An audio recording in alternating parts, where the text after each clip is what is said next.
It was Job who said, "In my flesh I shall see God." But as we know, the Hebrew language doesn't have any future tense. So what he actually said was, "In my flesh I see God." And that is a powerful faith statement.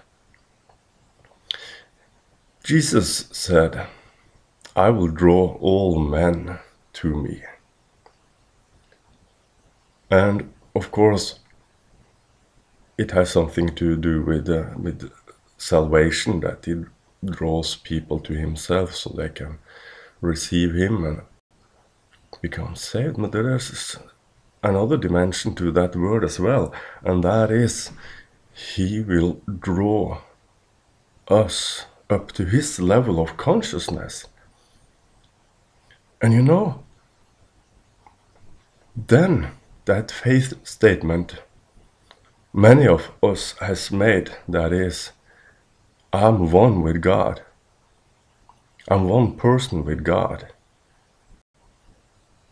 And then Jesus will, and he has promised that he will lift our consciousnesses so that they are aligned with his, on that level he operates from, to put it like that. Okay, so we say, I don't know if you say it, but I said, I'm one person with God. And that has been my faith statement for quite a while. But there's one thing to say it, and there's another thing to see it with your inner eyes. But we have to start somewhere. And we start out with a word of faith. And faith is a committed choice, really. And what we take will ultimately take us.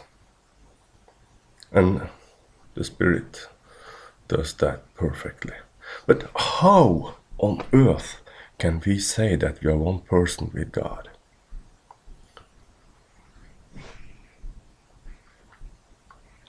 John 17 is a key chapter. Jesus praying for those who would follow him. And what did he pray for? Yeah, that the same oneness he had with his Father should also be ours. Do you think Jesus' prayer is answered? I do. And where did that prayer come from? Where did that desire to pray such a prayer come from? From his Father, of course. Because that's the Father's desire. To gather us together as one family, as one body, where Christ is the head, and where the Father lives his perfect life as us, as one person with us. And this is really, really, really foolishness to the world and to reason. And there's really only one way to take this, and it is by faith. Okay, so Jesus says, or prays, he prays that we shall have this same oneness with the Father as he had. And what did Jesus say about himself? Didn't he say that if you have seen me, you have seen the Father? Wow. Wow. Well, then I say the same thing. If you have seen me, you have seen the Father. In his funny Ole Henrik form. But that's his business. I didn't. It was he who chose me. and chose to express himself through me. And he does.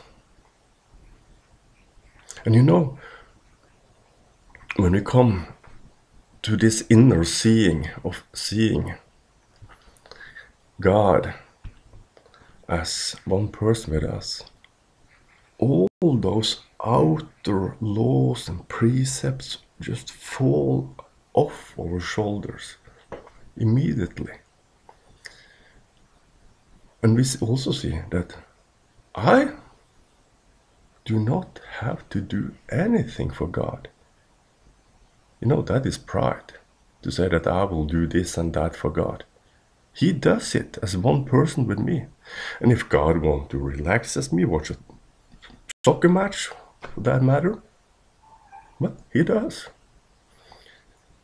If he is in the mood to write a blog article, well, he does. If he wants to make a video, he does. And this life, one person with God, is a moment from moment life where we just do the next thing without giving it much thought. You know, when this, we begin to see this, that we're one person with God, a lot of burdens fall off our shoulders because we do not have to analyze what we do anymore. We just take it for granted that it is God. We don't have to stress around being for others. Christ will take care of that. And he does. Okay. How will those around us judge us if we say something like this? God and I, we are one person. Two persons as one. The created one and the uncreated eternal one. Well, they might call you a devil. They call Jesus a devil. They will perhaps watch your life and say, Ole Henrik is nothing else but a drunkard and a glutton. Well, they said so about Jesus when they judged by appearances. And people will judge us by appearances, what they see with their natural senses. But that doesn't matter. We live in the realm of faith.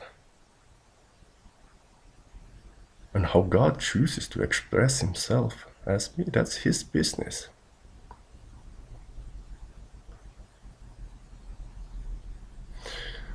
Jesus he said, my meat is to do your will, Father. Well, then I say the same thing. My meat is to do the will of the Father. And there's no effort in it. It just happens spontaneously. If you are one person, you have one will. So yesterday I did something.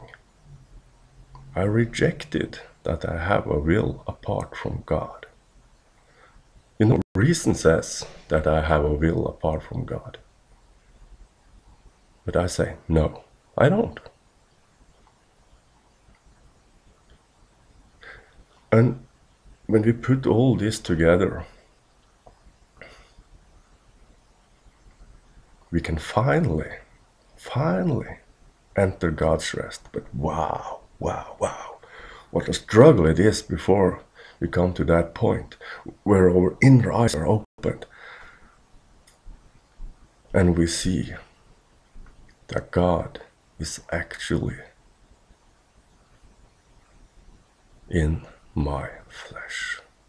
That I actually, with my inner eyes, not with my outer eyes, with my natural senses, but with my inner eyes, I see that God is in my flesh. May the Spirit take you to this level too. May this be your faith word as well, your committed faith choice to say that I see God in my flesh.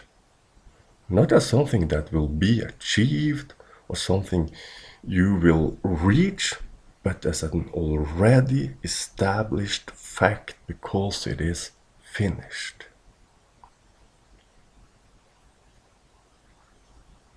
You know, our thoughts cannot create what already exists. But our thoughts, our mind can receive what already exists. Our reason, our thoughts can create a lot of illusions about being independent selves, about doing our own stuff apart from God. But we have never been apart from anyone. In Romans 6, Paul uses some very powerful illustrations to show that we are either married to the spirit of error or married to Christ. There's no in between. We humans have always been vessels, and we find our ultimate freedom in being what we have been eternally determined to express, God. Wow, what a rest. Okay, I will stop there. Have a blessed day and see you around later. Bye bye.